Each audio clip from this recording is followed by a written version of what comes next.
জাবের রাদিয়াল্লাহু তাআলা আনহু বলেন, একদা আমরা রাসূল সাল্লাল্লাহু আলাইহি সাল্লামের সাথে যাচ্ছিলাম, রাস্তা দিয়ে যেতে যেতে দেখলাম যে একটা কান কাটা ছোট মরা ছাগল রাস্তার পাশে পড়ে আছে।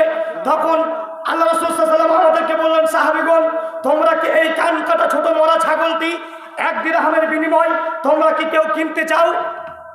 এই কান কাটা ছোট মরা ছাগলটি 1 দিরহামের বিনিময় তোমরা কি কেউ কিনতে চাও?